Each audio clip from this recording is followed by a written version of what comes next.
1 minute में प्रधानमंत्री का चेहरा दिखाने के लिए 2 लाख रुपए खर्च हो रहे हैं। अगर हम आतंकवादी हैं, अगर हम खालिस्तानी हैं, हमसे बात काहे को कर रहे हो भाई? किसी ने कहा आपसे हमसे बात करो? आप जो अंबानी, अडानी, ये इस तरह के जो चंद लोग हैं उद्योगपति, उनके यहाँ इस देश की धरती को गिरवी रखने का, इस देश को पूरी तरह से गिरवी रखने का इस सरकार का षड्यंत्र है। इसी किसान को आप आतंकवादी कह रहे हो, इसी किसान को आप खालिस्तानी कह रहे हो, इसी किसान को पाकिस्तान समर्थित कह रहे हो, और इन्हीं से आप बात कर रहे हो। मनरेगा का जो मजदूर है, उतनी मजदूरी किसान को नहीं मिल रही। किसानों के बीच में आके प्रधानमंत्री जी लोगों के बीच में आके, किसानों के बीच में आके कहें हमसे गलती हो गई, हमारी वजह से आपको कष्ट सहना पड़ा, उखाड़ के फेंक देंगे हम इस सरकार को, चाहे अपने आप को कितना ताकतवर मानते हो। किसान गुलाम होकर मरेगा नहीं, मरेगा तो इज्जत की लड़ाई लड़के शान के साथ में मरेगा, लड़ते हुए मरेगा। मैं अपने कैमरामैन नबील गौड़ के साथ सिंघू बॉर्डर पर मौजूद हूं और यहां पर सुप्रीम कोर्ट के वरिष्ठ अधिवक्ता भानु प्रताप सिंह भी यहां पर मौजूद हैं। सर, किस तरह देखते हैं इन 3 कानूनों को आप? देखिए, तीनों कानून जो हैं इस देश के केवल किसानों को नहीं, बल्कि इस देश की पूरी जनता को बर्बाद करने के लिए, इस देश को तबाह करने के लिए बनाए गए हैं। और हर कोई इस बात को जानता है कि जो चंद उद्योगपति हैं, जिनकी करीबी या जिनका याराना भाजपा सरकार और भाजपा सरकार को चलाने वाले जो मुखिया हैं उनके साथ में हैं, और नाम मैं ले सकता हूं, जो अंबानी, अडानी, ये इस तरह के जो चंद लोग हैं उद्योगपति, उनके यहाँ इस देश की धरती को गिरवी रखने का, इस देश को पूरी तरह से गिरवी रखने का इस सरकार का षड्यंत्र है। और किसान इस बात को समझ चुका है, इसीलिए किसान अपनी मांग पर पूरी तरह से अड़ग है, जमा हुआ है कि जब तक ये तीनों कानून सरकार वापस नहीं लेगी, एमएसपी को कानूनी दर्जा नहीं देगी, तब तक हम संघर्ष करते रहेंगे। सरकार बार बार बात कर रही है, सरकार अब ये प्रस्ताव भी, कल 20 पेज का प्रस्ताव भी भेजा है, और प्रस्ताव में कुछ नहीं है, मैंने पढ़ा है, आप पढ़ के देखिए आप उसे। वही पुरानी जो है सरकार ने जो उसकी बातें हैं, जिनको लेकर उसने कानून बनाया है, उन्हीं को बस गोल मोल करके वही सारी बातें हैं। सरकार को ये चीज़ समझ में नहीं आ रही है, जिस किसान ने आज अपने खिलाफ होने वाले अन्याय और अत्याचार के विरोध में आवाज़ उठाई है, उस सरकार की, उस किसान की एक्चुअल में स्थिति क्या है। जो किसान है हमारे देश का, लगभग 14 करोड़ किसान हैं। किसान की जो औसत इनकम है वो 6,500 रुपये प्रति माह है। मतलब सीधा सीधा हो गया कि किसान की जो इनकम है वो तकरीबन 78,000 रुपये या 80,000 रुपये आप मान लीजिए, सरकारी आंकड़े हैं, मेरे नहीं हैं, वो 78,000 रुपये सालाना है।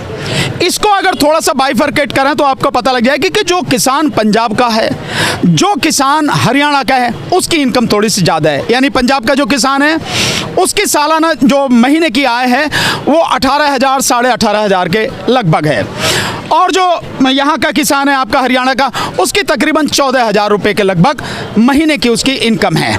इस तरह से कैलकुलेट करना। अब थोड़ा सा अलग आ जाइए, जो बिहार का किसान है, जो उत्तर प्रदेश का किसान है, उनकी आय है 3,500 से 3,500 रुपये प्रति माह के हिसाब से।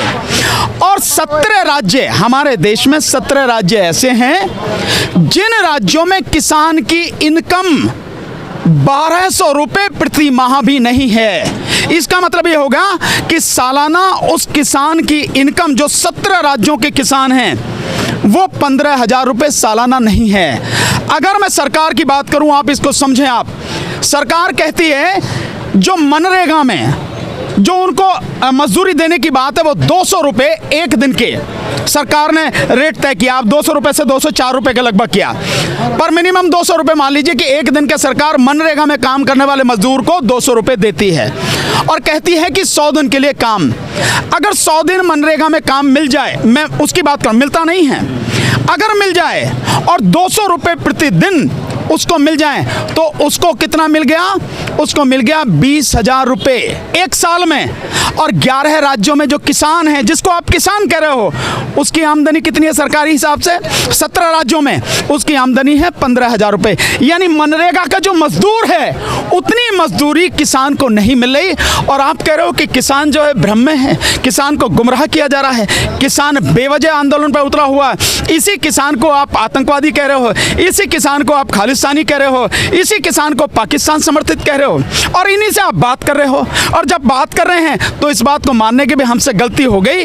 हमने कानून बनाने से पहले आपसे बात नहीं की।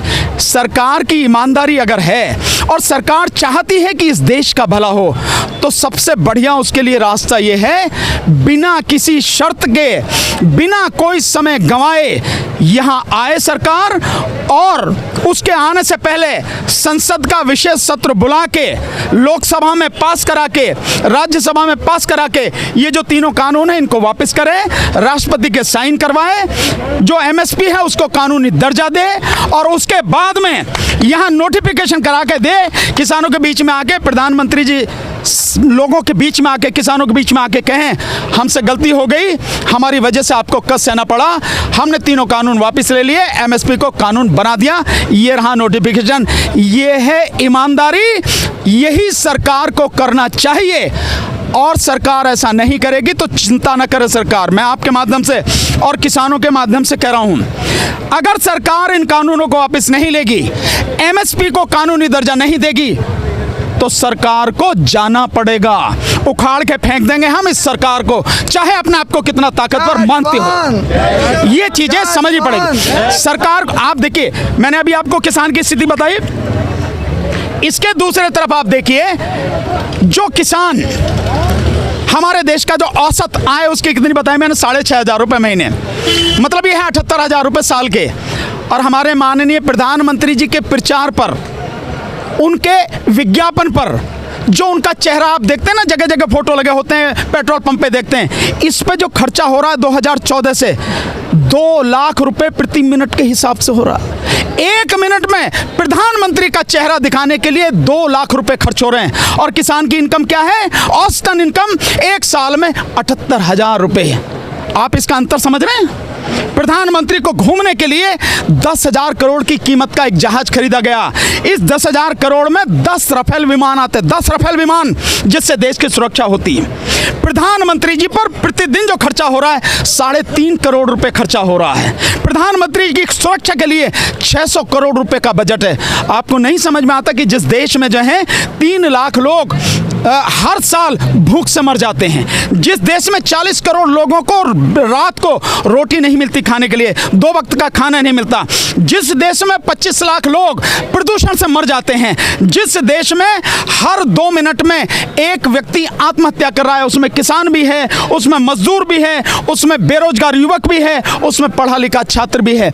ऐसी स्थिति में प्रधानमंत्री, इस दुनिया में कोई इतनी अमीरी में जीता नहीं होगा जिस गरीब देश में हमारे प्रधानमंत्री जीते हैं। और वो किसानों को कह रहे हैं कि किसान हठधर्मी कर रहा है।